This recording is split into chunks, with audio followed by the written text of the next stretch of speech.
Good evening and welcome to the February 2016 Richardson Law Office's Legal Hangout. I'm Steve Richardson, and this month we're going to talk more about financial aid strategies for college. Now, last month we talked about you filling out the FAFSA form, the free application for federal student aid. Went over some commonly held myths, some do's and don'ts and ideas about filling out the FAFSA, and overall strategy with the form itself and submitting it. So now, hopefully you submitted the FAFSA form, and at some point, if you have not received it already, you'll receive the student aid report, copy of that from the U.S. Department of Education, and it will contain the highlights of your FAFSA form and the list of schools that you provided. That will also be given a copy of your student aid report and your estimated family contribution, very important number. So these schools that you listed on it. Now, this program today is primarily for those that are going to school in the fall and starting their freshman year. You're graduating high school seniors. Who's tuning in today is either the student or the parents or both together, taking a look at this and looking at schools. Have applied to several. Those who've accepted you will, upon receipt of the student aid report, send you a financial aid offer, financial aid package. Now, after you fill out the FAFSA form, if there are any other schools that have accepted you or any that you might not have added to the FAFSA form, when you get the student aid report back, make sure that you add that school to the FAFSA form to make sure they get that information so that that school can send you an offer as well. So what we're looking at today is you've gotten the student aid report, and at some point you get that financial aid offer. What do you do next? All right, what's your next move, and what's the best next move? Yeah, I'm sure that you've seen in the news, there's more and more talk, especially this being an election year, candidates talking about the cost of education, some talking about free education, and with student aid debt being the next big bubble, big crisis at over $1 trillion nationally. And I'm sure you don't want to become a statistic. You don't want to be graduating from school with a degree and a whole lot of debt. So the best way to prevent that from happening is to be smart about it from the very beginning and looking at your financial aid. Now, that's not to say that if you're already in college and you're going to be going into your sophomore or junior year that it's too late to do that. It isn't. You can certainly look at this and maybe approach the financing for your sophomore, junior, or senior year in a different way to try and minimize your debt load coming out of school. So now this financial aid offer is going to provide what is available to you from federal programs. Here in the state of New Jersey, the Higher Education Student Assistance Authority has something called class loans, their student loan program, and maybe some private financing that's available. But what they have, what they can contribute to the cost, and that offer should also indicate what the cost of attendance is. So you need to approach these offers. And again, going back to you're a graduating senior, you're looking at schools, and if you haven't already made your decision yet, matriculated to a school, and are still trying to decide, which I urge you to look at these offers and look for the best deal. Okay, that's the first big important step that you can make, is finding a school that's affordable, whose financial aid package, who's making the best offer. Schools are bidding for you. This is what we can give you, and you're looking for the best deal. Now, it may not be the school that you have your heart set on, but believe me, if it's affordable and you graduate from that school with a degree without a ton of debt, you'll thank yourself later. So you're going to take a look at that. So when it comes in and you look at these offers, first question you got to ask yourself is, can I afford this school? And that's a key question. And looking at each package, can I afford this school? So you're going to want to take the cost of attendance, and you're going to want to, now remember, you want to make sure that cost of attendance covers everything, not only tuition, but room and board, any other financial costs of attending other than strictly tuition or room and board. If you're going back to school and you're not using campus housing, maybe the cost of an apartment, things like that. But what are your costs going to be? So you make sure that you budget out and have a realistic number on what it's going to cost you to go to that school. So find out what your cost of attendance is. Then subtract out what they're offering you, all of the grant money, all of the scholarships, loans, things like that, and see what's left. Because if there is money left, you have to determine and find out where the money is going to come from to fill that gap. And are you going to be overextending yourself trying to come up with the money for that? So you want to find the school, and looking at these different offers, and find the school that has the financial aid offer that has the smallest gap between the cost of attendance and all of the financing options that are offering you. And hey, if the gap is zero, if they're saying that we have a plan for you that'll allow you to afford to go to this school, great. Okay. But if there's a gap that you got to come up with money, you have to give it serious consideration. So consider that. So compare those figures. Now, how do you respond? All right. It's your move. They provided you with the financial aid offer. What do you do now in response? Well, the U.S. Department of Education, what they recommend, and I think is right, is the rule is free money first. Okay, look at the money that you don't have to pay back. Here's some money. Come to our school. Okay. Now, depending upon what your financial need is, there can be different grant programs from the federal government.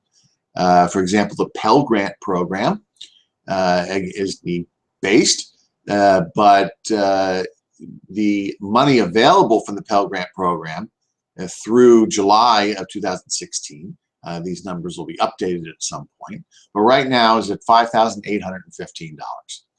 Right, so that's Pell Grant money. And there's also another program called the Supplemental Educational Opportunity Grant Program. That's a tongue twister, but another program that has money available now. Schools are given a certain amount of money for this program, so you want to make sure that you make your decision fairly quickly so that they don't run out of money for that grant program before you accept their offer. You don't want them to say, oh, you know, the other people we offered that money to, they've already accepted, they've already matriculated, there's no money left for you out of that fund. So you don't want to let grass grow under your feet for that. But that grant money, depending upon need, can be anywhere from $100 up to $4,000. So if you consider the maximums, if your financial situation is such that you really need this money and meet their guidelines, the maximum you can get between those two grants is up to $10,000, almost $10,000. So that's a big bite, depending upon the school and cost of education, cost of attendance. So, and since not all schools participate in the Supplemental Educational Opportunity Grant Program, you want to look carefully at the schools that do and that include that money in their financial aid package, their financial aid offer. So that's grants. Now, there may be other scholarships. Schools have programs and money that they may have from endowments and alumni contributions that they can put towards your education. If they're looking at you maybe on merit because of your grades in high school and your application's strong and they really want you to come, they will offer you some of this money. So again, free money first. Look at the grants that you can get from the federal government. look at any scholarships or financial aid programs that the schools may have, and go for those first in looking at these. There's also work study.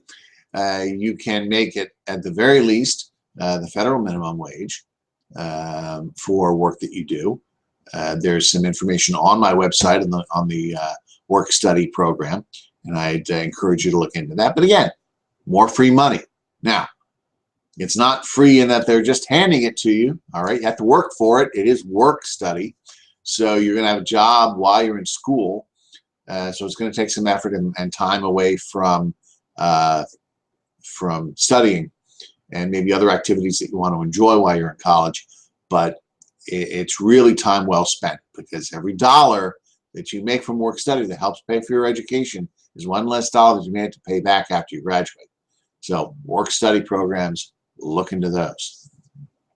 Now, after you looked at the free money, you need to look at loan programs that may be available. And I always tell people, and I'll get into it a little bit later in the program as to why, but suffice to say right now is I recommend that you go with the federal programs for loans. Okay, their direct loan program. And there's several reasons for this, but if you look at it, and for the loans, well,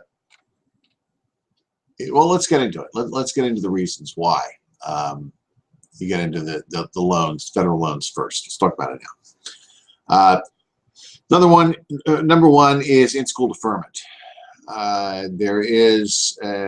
That is a standard thing. You don't have to ask for it. It's for undergraduate school. There's an in-school deferment, and you don't have to pay the money while you're in school. Not all state or private loan programs have that, so you have to look carefully at that program. Second of all is interest rates, and that can be dramatically different. The average private loan, student loan, is usually, from what I've seen, 8% and up, and can be variable, often involves a cosigner, and can be expensive by comparison. A student loan for an undergraduate education, direct loan for an undergraduate education, is currently at 4.29%, and that makes a big difference. For way less than 6% as opposed to 8% and up. Even in graduate school, for what's called a graduate plus loan, the interest rate currently is at 5.84%, so still under 6% as compared to under 5%, under 6% as opposed to 8% or above. So the interest rates are extremely competitive. And in looking at money that's available in federal loans at those interest rates, we talked about the grants, Pell grants, almost just under $6,000, about $5,800, and then up to $4,000 in the Supplemental Educational Opportunity Grant Program.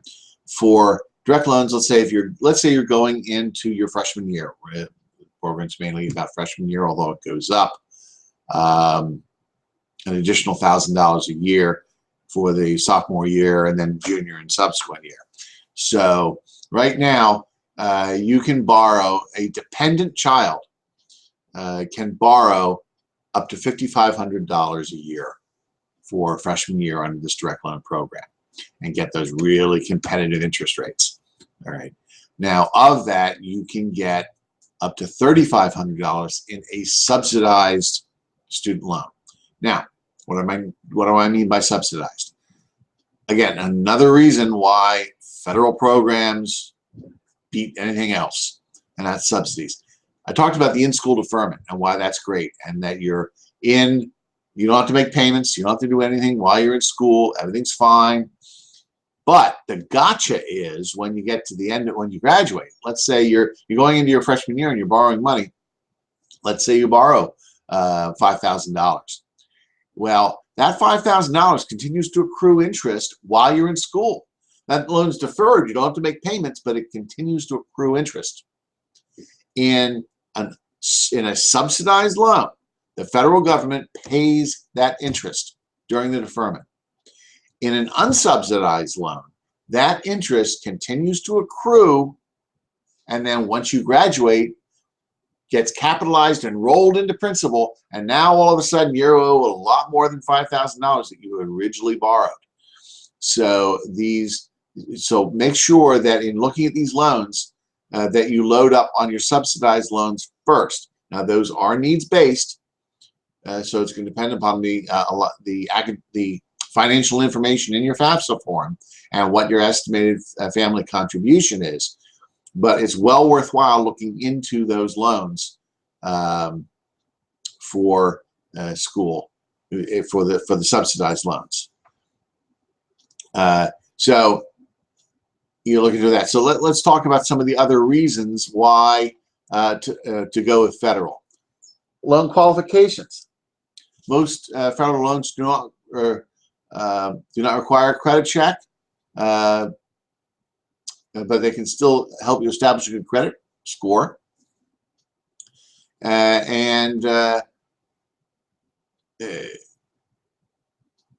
With private loans, you're probably going to need a cosigner. But with loans for students that I was talking about, you don't need a cosigner. So that's helpful.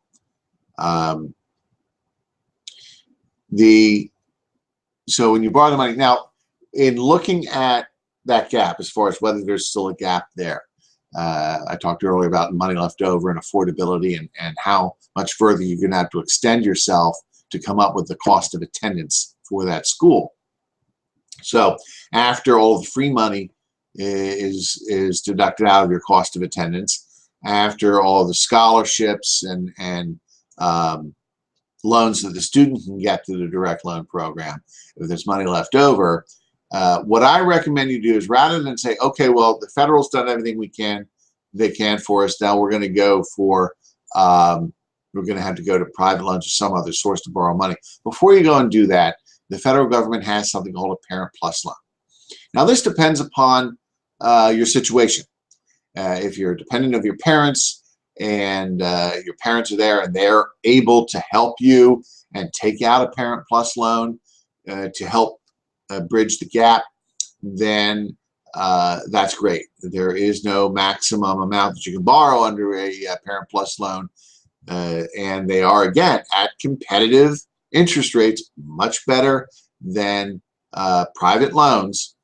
And a lot of the programs available for deferments and forbearances and payment plans and things like that are available for Parent Plus loans, as well as the loans that students take out in the direct loan program.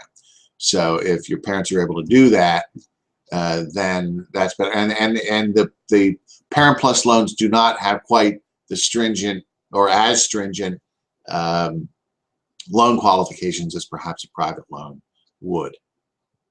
So you want to look into that. Now, let's say your parents, let's say you are emancipated. All right, you are not a dependent of your parents anymore. You can actually borrow more money from the federal government if you are emancipated. So if you are emancipated, you are on your own. Instead of $5,500, it's $9,500. Now it's still, this is for your freshman year. Now it's still a maximum of $3,500 for subsidized loans, but you get another $4,000 in maximum loans if you are emancipated, you're independent, you're not a dependent of your parents. Now, you can also get that increased amount of money up to $9,500 if your parents are unable to get a Parent Plus loan. So maybe they don't meet the credit requirements of a Parent Plus loan, or maybe they filed bankruptcy recently, which may disqualify them from the Parent Plus program. If that's the case, again, you can seek to get more money from the direct loan program, and that ceiling raises quite a bit. And again, those ceilings, those maximums go up with each year starting with the freshman year. So that works. Another reason to go with federal is when you come out, let's say you do have to borrow, okay, and both you as a student and maybe the parents do the Parent Plus loan, and then you have to pay it back when you get out.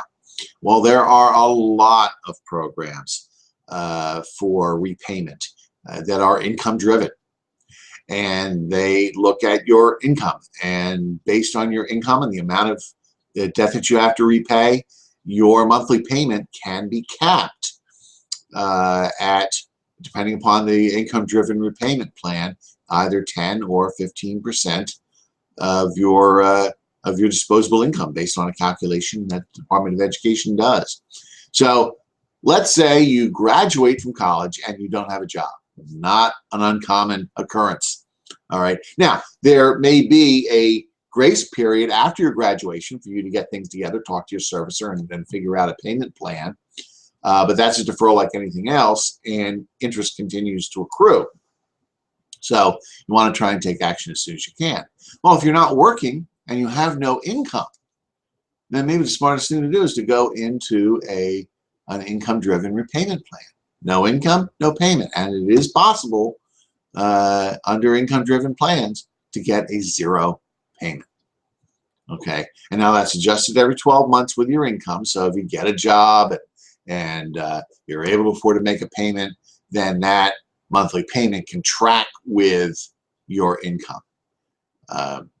And there are other discharges available. For example, if God forbid you become permanently disabled, you can seek to have your student loans discharged. Even worse, if you die, then the loan dies with you, as opposed to a private loan, which can become a debt of the estate or may have co-debtors that would still be responsible. And there's also a debt forgiveness program called the Public Service Loan Forgiveness Program. If you should look into that. But the idea is that federal loans have these terrific programs for repayment, for debt forgiveness, and if you need a deferment or forbearance for a short-term period of time to get information in your act together, that's available. So there are really so many reasons to stay with federal and as best you can.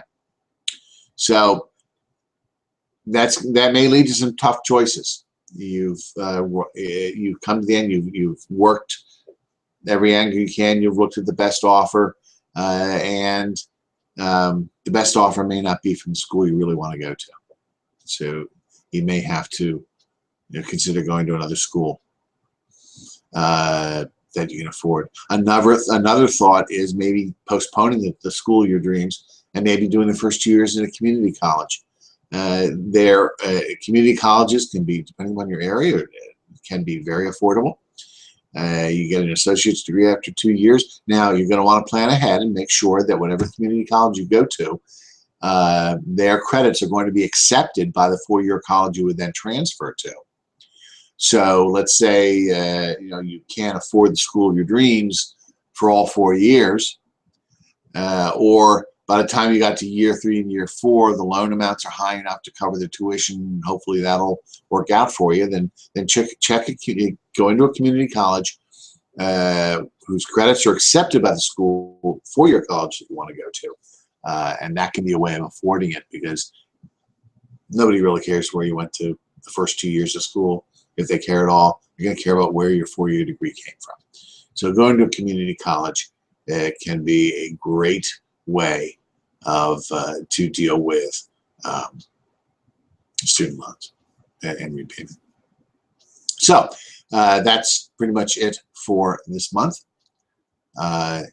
We are going to be coming back next month with a new topic. It's always the fourth Thursday of the month at 5 p.m. So that means our next program is going to be on the fourth Thursday is the 24th of March. There are actually 5 Thursdays in March, but it'll be the fourth Thursday, the 24th at 5 p.m. And I don't have a topic yet, but I'll be announcing it through my newsletter. And you can check back on at richardsonlawoffices.tv. The events are listed at the top. You can see where the next program is.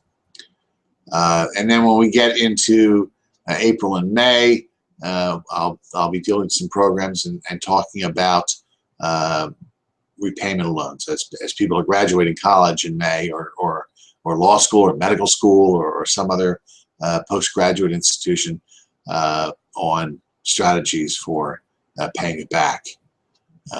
So if you like this program, I'd appreciate it. There's that thumbs up button underneath the video. If you would hit the thumbs up, that would help out. It helps with the search engines and allows more people to find these videos and programs. And if you'd like the series, the Hangouts that we do every month, I release videos, new videos once a week on a new topic. Then hit the subscribe button and subscribe to the channel. And then you'll get something in your inbox every time there's something new added. So that's it for this month. I'll see you on February 24th, 5 p.m., March 24th at 5 p.m. For our next Richardson Law Offices Legal Hangout. Until then, enjoy the last 4 weeks of winter as we come into spring for next month. Talk to you then.